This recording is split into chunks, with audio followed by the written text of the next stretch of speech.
नमस्कार, मैं हूं दीपक खताबिया और आप देख रहे हैं वॉइस ऑफ एमपी। जी हां, खास चर्चा में हमारे साथ में हैं आज पूर्व विधायक संपतसुत जाजू, जिन्होंने राजनीतिक करियर काफ़ी लंबा रहा और नीमच के वो पूर्व विधायक रहे हैं। नीमच को कई तरह की सौगात जाजू परिवार से मिली है, चाहे जाजू सागर बांध हो, टीआईटी हो, कई विकास के क्षेत्र जाजू परिवार ने इस जिले को दिए। हम बात करेंगे पूर्व विधायक डॉक्टर संपतसुत जाजू से। सर, स्वागत है वॉइस एमपी में आपका। नमस्कार, आपका भी स्वागत है जाजू परिवार की ओर से पूरे वॉइस ऑफ एमपी परिवार का। डॉक्टर साहब, हम बात करेंगे, आप पूर्व विधायक रहे, इस जिले के विधायक रहे, नीमच विधानसभा का चुनाव लड़े आप।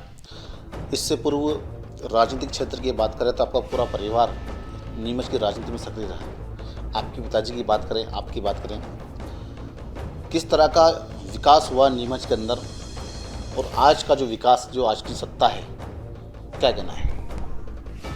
देखिए, आपने ये बात बहुत बढ़िया मुद्दा उठाया है कि नीमच का विकास क्या हुआ और क्या है।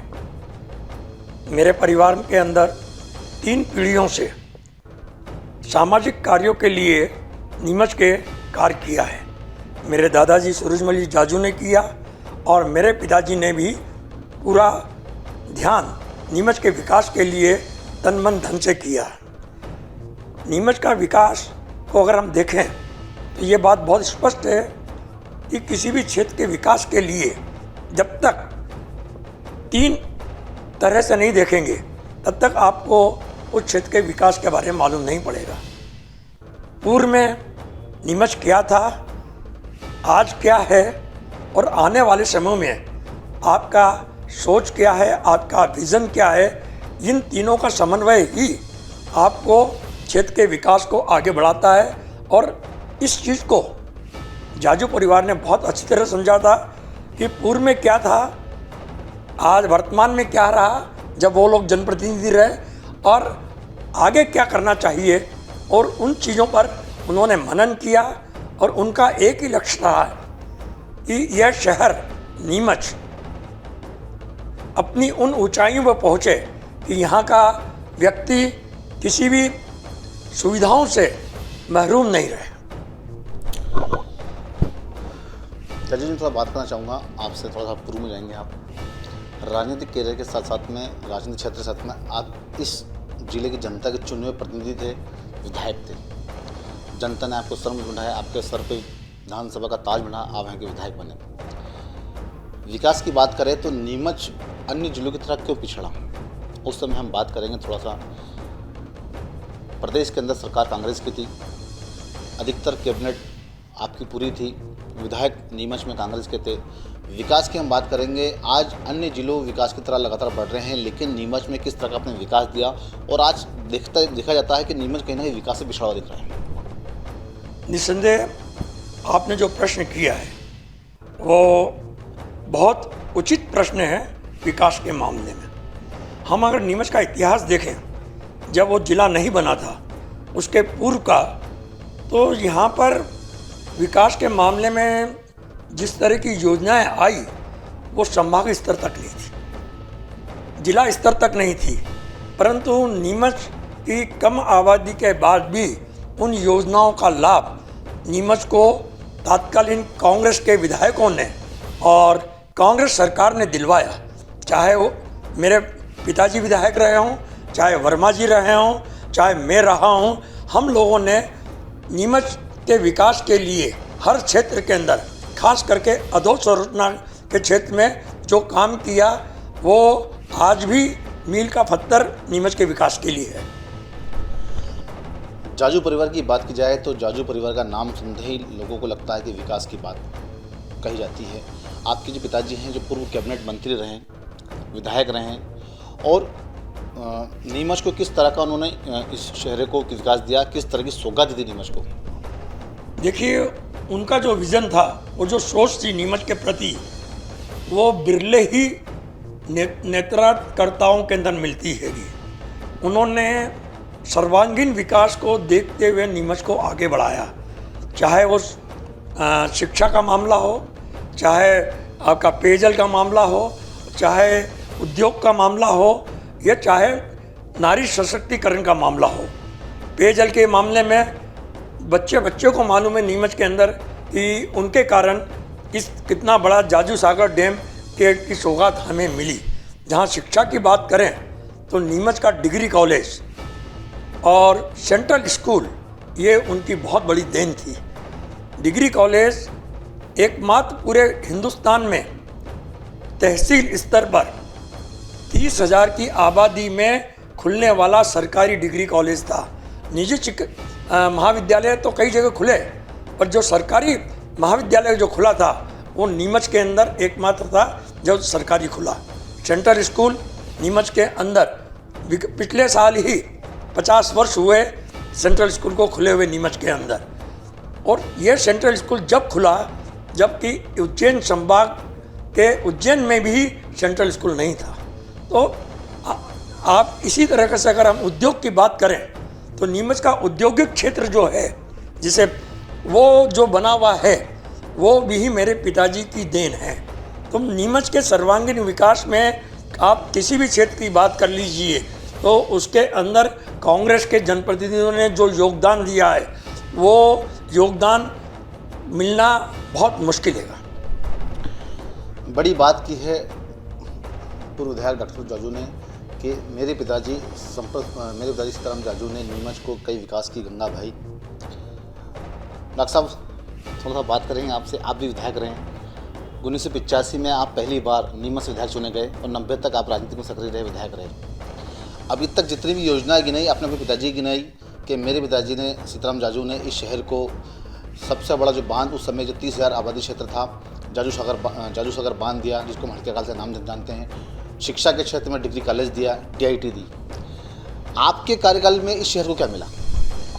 आपने बहुत अच्छा, क्योंकि जब कोई तुलना करेंगे हम तो चाहे विपक्ष के विधायकों से करो चाहे सत्ता पक्ष के, लोग यही प्रश्न पूछते हैं कि भाई आप भी रहे, आपने क्या किया। मैंने अधोसंरचना के सर्वांगीण विकास को देखते हुए हर फील्ड के अंदर कार्य किया है। मैं आपको बताता हूं कि जब मैं विधायक बना तो नीमच के अंदर मल्लाहगढ़ तहसील का एक बहुत लंबा चौड़ा क्षेत्र भी था। आप बताइए मैं किस क्षेत्र के बारे में बताऊं कि जिसके अंदर किया। मैं आपको शिक्षा की बात करता हूं तो शिक्षा के अंदर आज अगर आप देखें कि देश के प्रधानमंत्री से लेकर वर्तमान सरकार के मुख्यमंत्री मध्य प्रदेश के नारी सशक्तिकरण और शिक्षा की बात करते हैं। बेटी पढ़ाओ, बेटी को आगे लाओ। नीमच के अंदर जो ये जाजू कन्या महाविद्यालय खुला है, यह अपने आप के अंदर जो चीज़ है अपने आप में वो इंदौर उज्जैन संभाग के जैसे जिले संभागों में छोटे जिले या तहसील स्तर पर इस तरह का कॉलेज नहीं खुला था। जाजू कॉलेज के अंदर हर स्ट्रीम के, चाहे science, commerce, arts, political, home science, computer science और म्यूजिक, हर क्षेत्र के विषय खोले गए और यहाँ पर वो बना। जबकि ये यहाँ का भवन उज्जैन रतलाम में नहीं बना, उसके पहले से यहाँ भवन बन चुका था और उसके अंदर लड़कियों ने शिक्षा लेना शुरू कर दिया था। पेयजल की बात करें तो मेरे पिताजी ने जहाँ जाजू सागर डैम बनवाया तो मैंने बघाना के लिए, नीमच सिटी के लिए जाजू सागर डैम से पृथक पानी की पाइपलाइन डलवा के नीमच सिटी, छावनी और बघाना में विभिन्न इलाकों के अंदर 8 से लेकर 9 पेयजल टंकियाँ बनवाई। आज हमारे प्रधानमंत्री जी ने एक बहुत बड़ी योजना पूरे देश में जारी की है, जल जीवन। परंतु मेरे टाइम पर नीमच जिले के जितने भी बड़े गांव, 5,000 से ऊपर की आबादी के गांव थे और नगर पंचायतें और नगर पालिका पंचायतें थीं, हर जगह नल जल योजना शुरू करवा दी थी और नल जल योजना से पेयजल मिलता था। चाहे वो जीरन हो, मल्हारगढ़ हो, नारायणगढ़ हो, पिपलिया मंडी हो या आपका चीताखेड़ा हो या अन्य गांव हो, बहुत लंबी चौड़ी लिस्ट हैगी। तो ये जो आज जो बोल रहे हैं, जबकि उस समय आर्थिक रूप से बजट नहीं होता था। और रहा सवाल, आप बात करें सड़कों की, तो मेरे टाइम पर हरिजन बाहुल्य, जो आज दलित के बाद नीमच विधानसभा क्षेत्र के जितने हरिजन बाहुल्य क्षेत्र थे, उन सबको मुख्य सड़कों से जोड़ दिया था। पिताजी सीताराम जाजू के बाद विकास की गंगा बहाई 1985 में विधायक बनकर डॉक्टर संतोष जाजू ने। उनका कहना है नीमच को चाहे बगाना हो या नीमच सिटी हो, जल की हम बात करें, लगातार लोगों तक घर घर जल पहुँचे, उसके लिए टंकी बनवाई, सड़कें बनवाई और शिक्षा का विकास के लिए कन्या छात्रावास जाजू कॉलेज बनवाया। लगातार विकास की गंगा बहती रही। आप कह रहे हैं कि लगातार विकास की गंगा बहती रही, विकास कराया। आपके पिताजी भी दो बार कैबिनेट मंत्री रहे, आप विधायक रहे, लेकिन फिर भी हम बात करेंगे, थोड़ा सा हम पीछे जाएंगे। सरकार विधानसभा में आपकी थी। जो नीमच की सबसे बड़ी समस्या है, मूलभूत समस्या, बंगला बगीचा। क्यों ध्यान नहीं गया आपकी तरफ बंगला बगीचा का? क्यों नहीं लोगों को इसका फ़ायदा मिला? आज नीमच में अधिक से ज़्यादा आबादी हम बात करेंगे जो बंगला बगीचे में निवास करती है। आज भी बंगला बगीचे के निवासी परेशान हैं, दुखी हैं, पीड़ित हैं, नरकीय जीवन जी रहे हैं। क्यों नहीं आपने उनकी समस्याओं को सुना? क्यों नहीं आपने अपनी कैबिनेट में, विधानसभा में इस प्रस्ताव को पास कराया कि बंगले बगीचे की समस्या हल हो सके? आपने सवाल उठाया है, और बंगला बगीचा समस्या, सबसे पहले तो इस शहर की बंगला बगीचा समस्या किसकी है? आज वर्तमान सरकार जो है, उन्हीं की पार्टी के मुख्यमंत्री की देन है। और रहा सवाल, मेरे टाइम पर बंगला बगीचा समस्या ने विकराल रूप नहीं लिया था। मेरे टाइम पर मैंने नीमच सुधार न्यास के माध्यम से जिस तरह से रहवासी कॉलोनियाँ काटी थी और जिस रेट के ऊपर उनको हमने दिया था, उस ज़माने में किस्तों के अंदर हमने लोगों को प्लॉट दिए हैं और मकान बना के दिए हैंगे। तो समस्या नहीं थी। ये समस्या तो यहाँ के तथाकथित कुछ लोगों ने पैदा की है, जो कि प्रदेश सरकार की नहीं थी, स्थानीय लोगों की थी, और वो समस्या सुलझ भी गई थी। और परंतु लोगों ने, विपक्ष ने, उस तात्कालीन समय के विपक्ष ने जिस तरह का रोल प्ले किया, वो समस्या सुलझते रह गई। उस समय कांग्रेस के नगर पालिका अध्यक्ष थे हमारे भाई अरविंद जी चोपड़ा, और उनने एक कमेटी बनाई थी। तब हमें सरकार से मंजूरी लेने की ज़रूरत नहीं थी। उस कमेटी ने बाकायदा, उसमें कांग्रेस और भाजपा दोनों के पार्षद लोग थे, उन्होंने बाकायदा निर्णय लिया।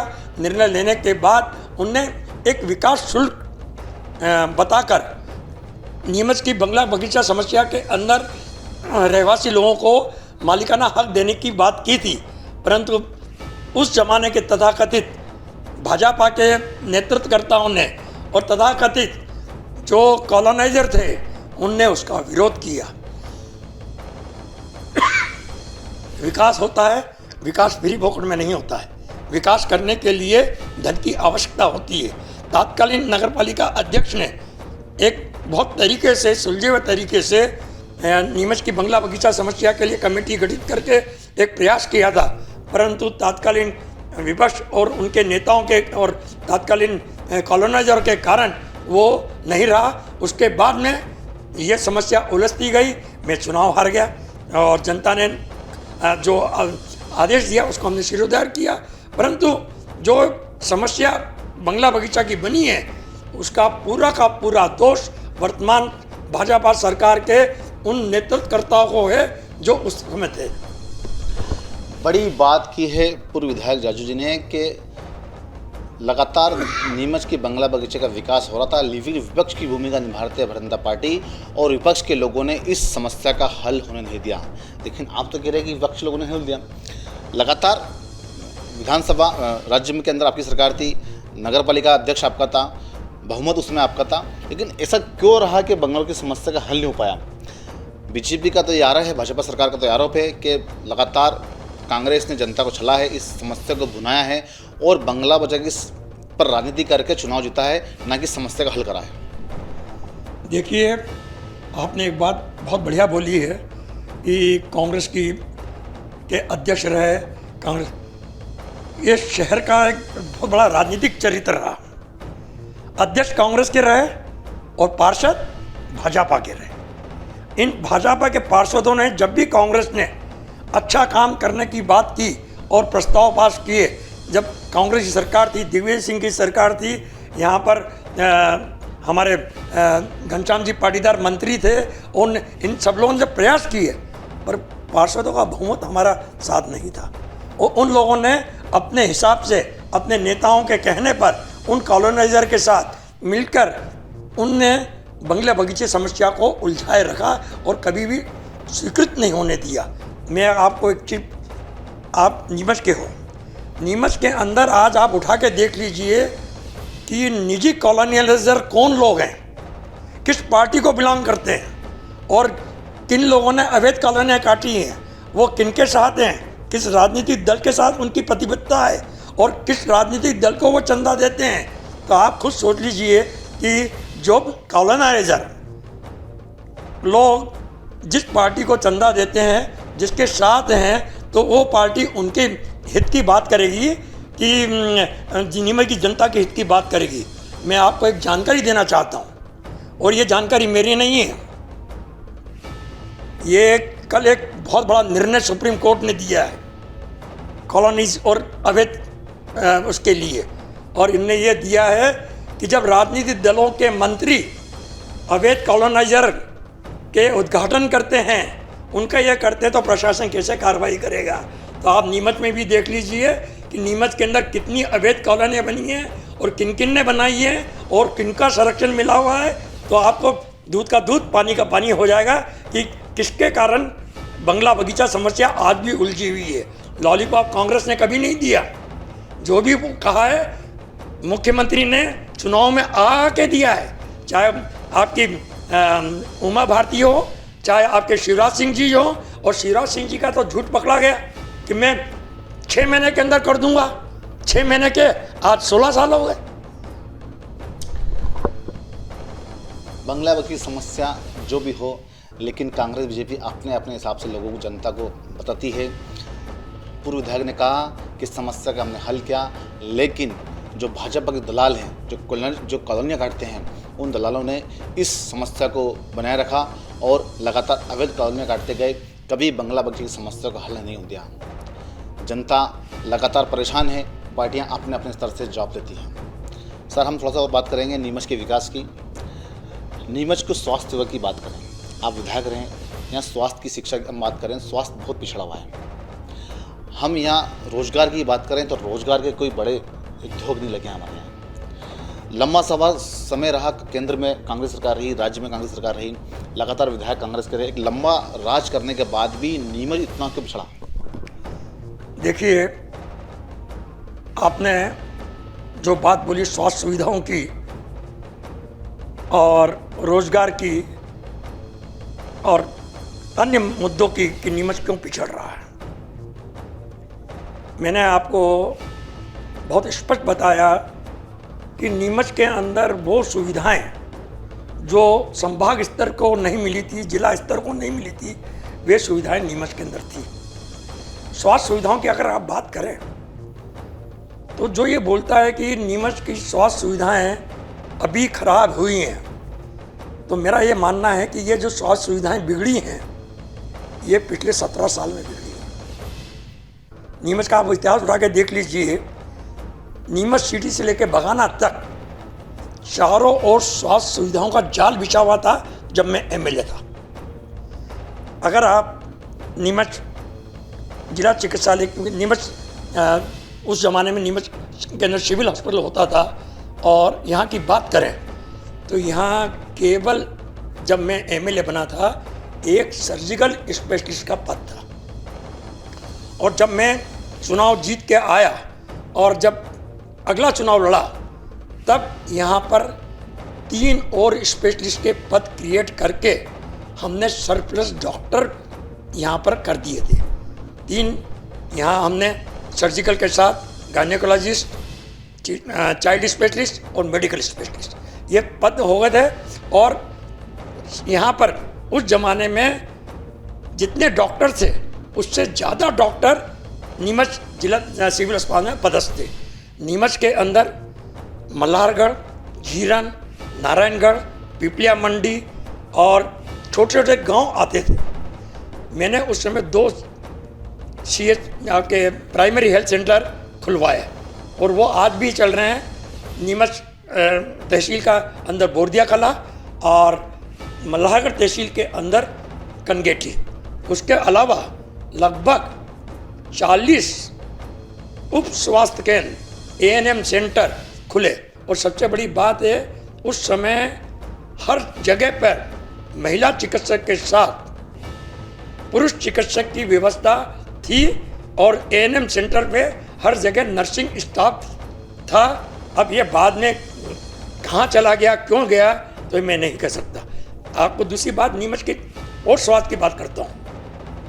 नीमच के सरकारी और निजी क्षेत्र के अंदर जिस तरह से चिकित्सा सुविधा थी 95 के पहले, वो सुविधा आप सोच नहीं सकते हैं। नीमच के अंदर मिशन अस्पताल था।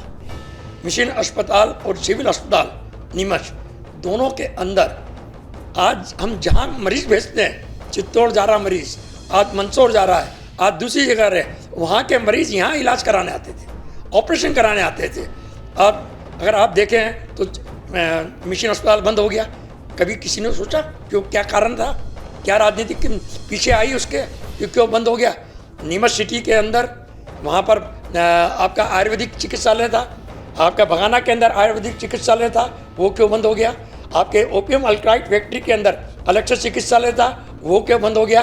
ESI का अलग से चिकित्सालय था, वो क्यों बंद हो गया?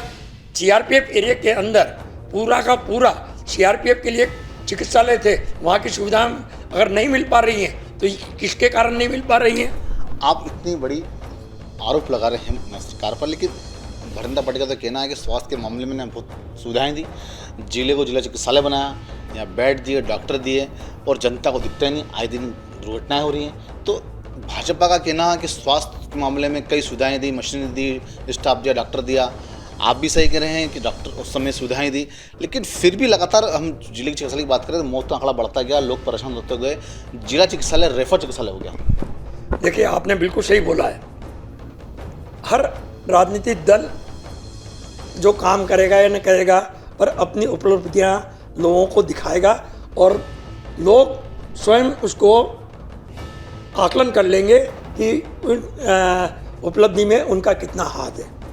मैंने आपको नहीं बताया, पर एक चीज़ बता रहा हूँ, आज की तारीख में स्वास्थ्य के मामले में नीमच का नाम पूरे हिंदुस्तान में किसके कारण है? आप बताइए, नहीं तो जवाब मैं बताता हूँ कि अगर आज नीमच की पहचान पूरे हिंदुस्तान के अंदर है तो वो गोमाबाई चिकित्सालय के कारण है। गोमाबाई चिकित्सालय के अंदर हिंदुस्तान के मध्य भारत, राजस्थान, गुजरात और अन्य प्रांतों से लोग इलाज कराने आते हैं। ये गोमाबाई चिकित्सालय कैसे स्थापित हुआ? ये भारतीय जनता पार्टी के नेताओं से पूछो ना कि भाई जमीन कैसे मिली, कितनी दी और कैसे हुआ, और उनको कैसे तैयार किया गया कि भाई आप चिकित्सालय को सुविधा को दीजिए। केवल कहने से बात नहीं होती है कि हमने ये सुविधा दे दी है। रहा सवाल जिला चिकित्सालय, तो जिला चिकित्सालय तो जिस रोज जिला बना था उस रोज ही बन गया था, और जिस रोज जिला बना था और कांग्रेस की सरकार थी जब तक, इस जिला चिकित्सालय के अंदर 2-2 सर्जन थे, 3-3 मेडिकल स्पेशलिस्ट थे, 3-3 गायनेकोलॉजिस्ट थी, 2-2 ENT सर्जन थे, 6-6 बच्चों के डॉक्टर थे। आज आप बता दीजिए कहाँ पर क्या है? तो आप केवल कहने से नहीं है, और लोग भुगत रहे हैं। केवल कहने से नहीं है, जनता परेशान है, राजनीतिक पार्टियां अपनी अपनी बात रखती हैं, चाहे कांग्रेस हो या चाहे बीजेपी हो। अब हम थोड़ा सा बात करेंगे आने वाले नगर पालिका, विधानसभा और जिला परिषद चुनाव की। नीमच जिला कांग्रेस की बात करें, ब्लॉक कांग्रेस की बात करें, यहाँ आपस में ही कांग्रेस लड़ रही है। जनता के बीच कैसे जाएंगे आप? आने वाले समय में नगर पालिका, जनपद पंचायत, जिला पंचायत, विधानसभा के चुनाव। देखिए, आपने बहुत बोला, चुनाव आते हैं। चुनाव कोई सी भी सरकार हो, कि कोई सा भी दल हो, दो तरह से जीते जाते हैं। एक तो विचारधारा और दूसरा तात्कालीन परिस्थितियाँ। चुनाव इस देश के अच्छे अच्छे बड़े नेताओं ने भी, चाहे अटल जी हों, चाहे इंदिरा जी हों, और उनने भी चुनाव हारे हैं। और हमारे शहर के अंदर भी कई लोगों ने, हम जिनने विकास के पुरुष कहलाए, सब कुछ कहे, और आज भी जिनका नाम अगर आप लेते हैं, उनकी मृत्यु के बाद भी, उनके स्वर्गवास के बाद भी लोग अगर याद कर रहे हैं, तो वो भी चुनाव हारे। तो चुनाव जीतना और हारना एक अलग स्थिति बनती है, तात्कालीन परिस्थितियाँ और विचारधारा और सोच। रहा नीमच नगर पालिका का चुनाव, आप उठा के देख लीजिए कि नीमच नगर पालिका के विकास के लिए नीमच नगर पालिका ने किस पार्टी के समय नीमच के विकास को गतियाँ मिली, पेयजल से लेकर अन्य सुविधाओं के लिए नीमच के लोगों ने दिया, और किस पार्टी के समय में नीमच को नहीं मिला। जनता है, तात्कालीन परिस्थितियाँ क्या बनेंगी, उस समय कौन से मुद्दे हावी होते हैं, उसको देखेंगे। पर एक बात स्पष्ट है कि भारतीय जनता पार्टी का जो अभी हमारा इतिहास है नीमच नगर पालिका का, उनके जब भी अध्यक्ष रहे, उनका सोच कभी भी विकासशील नहीं रहा। और यही कारण रहा कि विधायक उनके बराबर रहे, पर हमारे कांग्रेस के अध्यक्ष सीधे चुनाव में भी, चाहे रघुराज जी हों, चाहे नीता दुआ हो, चाहे दूसरे, सीधे चुनाव के अंदर वो लोग जीत के आए। कारण स्पष्ट था कि कांग्रेस के पास एक विजन, एक सोच, नीमच के विकास की गतिविधियाँ और उसके लिए एजेंडा है। भारतीय जनता पार्टी के पास नहीं है। चाहे जो भी हो, कांग्रेस ने नीमच को बहुत कुछ दिया विधानसभा में, चाहे यहाँ के विधायक चुन के गए हों, लेकिन नगरपालिका अध्यक्ष कांग्रेस का बना। ये तो आने वाला वक्त ही बताएगा कि नगरपालिका का अध्यक्ष ताज किसके सर बंधेगा। वर्तमान समय के अंदर हम बात करें, महंगाई की हम बात करें, जनता परेशान है, लगातार दिन दिन महंगाई बढ़ती जा रही है, पेट्रोल डीजल के दाम बढ़ रहे हैं, नीमच की बड़ी बड़ी सड़कें आज धूल खा रही हैं, धूल के गुब्बारों से लोग परेशान हैं। जब नीमच में लोग निकलते हैं तो वो लोग बोलते हैं अस्थमा के मरीज हो गए हैं। तो क्या लगता नहीं विपक्ष को अपनी आवाज़ को उठाना चाहिए, जनता के बीच जाना चाहिए, जनता को जगाना चाहिए, विपक्ष अपनी भूमिका निभाए, वर्तमान सरकार के इस मुद्दे को उठाए, जनता के बीच जाए। लगातार लोग परेशान हैं, विपक्ष मौन क्यों है? देखिए, विपक्ष मौन नहीं है, मौन जनता है यहाँ की। विपक्ष ने हमेशा मुद्दों को उठाया है, और मैं तो खुद मेरे स्वयं बोलता हूँ कि मैंने जिस तरह से सोशल मीडिया के अंदर, मेरी उम्र 75 वर्ष है, मैं इतना ज़्यादा वो सक्रियता से तो भाग दौड़ कर नहीं सकता हूँ, पर सोशल मीडिया के माध्यम से, पत्रकारों के माध्यम से, इलेक्ट्रॉनिक मीडिया के माध्यम से स्थानीय मुद्दों पर जितना मैंने उठाया है, मेरे ख्याल से किसी नेता ने नहीं उठाया होगा। तो आज आप सोचते हैं कि विपक्ष मौन नहीं है, जनता मौन है। जनता कभी भी खुल के उन मुद्दों पर नहीं आती है, और तात्कालीन भावनाओं के कारण, भावनात्मक मुद्दों के अंदर वोट देती है, और वोट देके चुप हो जाती है। आज आप मेरे को बताइए कि कितने पार्षद हैं जो भारतीय जनता पार्टी के, जिनने कभी कुछ काम किया हो? सड़कें हैं। आप पिछले 5 साल के अंदर 2 साल से तो प्रशासक बैठे हुए हैं। सरकार किसकी है? भारतीय जनता पार्टी की। प्रशासक के पर किसका नियंत्रण है? भारतीय जनता पार्टी का है। विधायक किसका है? भारतीय जनता पार्टी का है। केंद्र सरकार की योजनाएं जो सड़कों से लेकर हर चीज़ की करोड़ की आ रही है, वो कहाँ खर्च हो रहा है? पिछले 15 साल से वही 4 उत्कर्ष सड़कें बन रही हैं, वही बगीचों में डेवलपमेंट हो रहा है।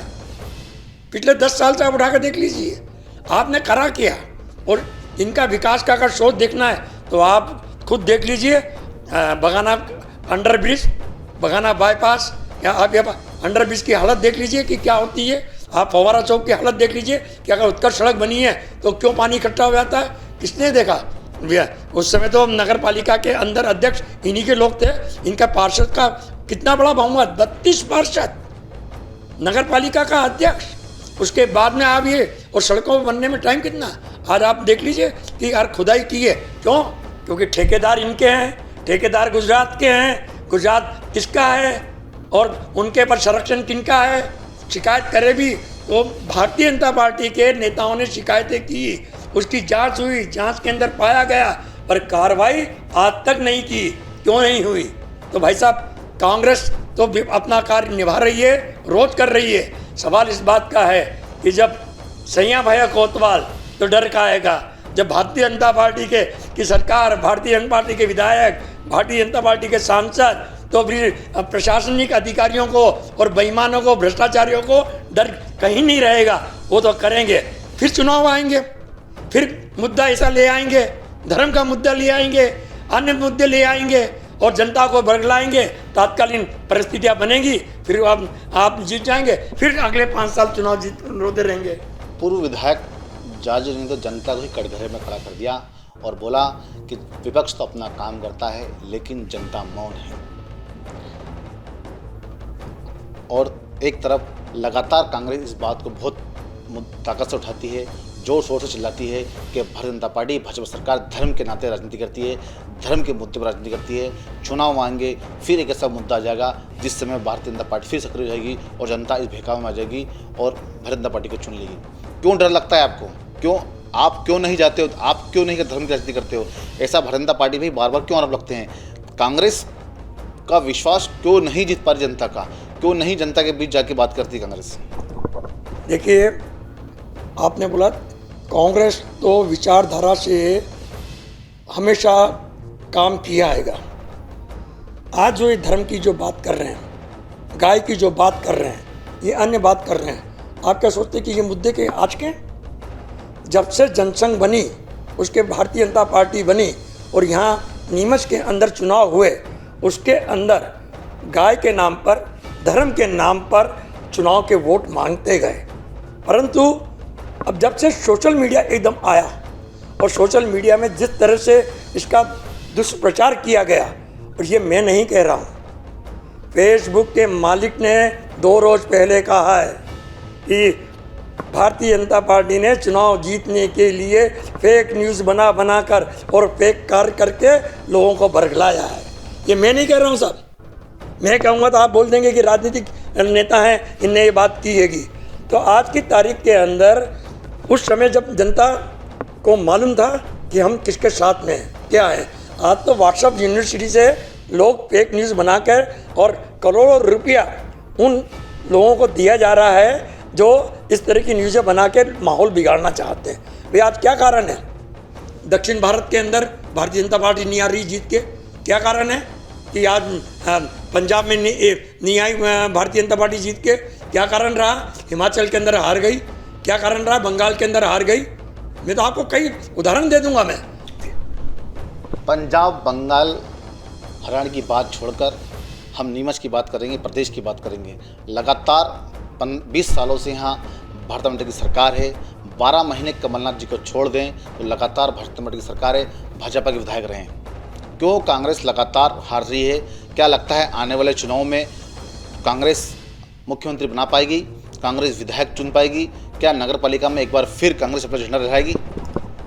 बिल्कुल स्पष्ट प्रयास कांग्रेस का तो यही रहेगा कि हम पुनः सरकार बनाएं और जो गलतियां हुई हैं या जो कमियां हमारी थी, हमारे माननीय कमलनाथ जी जो प्रदेश अध्यक्ष भी हैं और लीडर ऑफ अपोजिशन भी हैं, वे उनका बहुत गहनता से अध्ययन कर रहे हैं और जो गलतियां हो गई थी या जो जिन त्रुटियों के कारण कांग्रेस चुनाव के अंदर अपना विश्वास नहीं बना पाई थी, आज उस विश्वास को पाने के लिए वे उसी तरह की रणनीति बना रहे हैं और उस रणनीति का फ़ायदा हमें मिला है।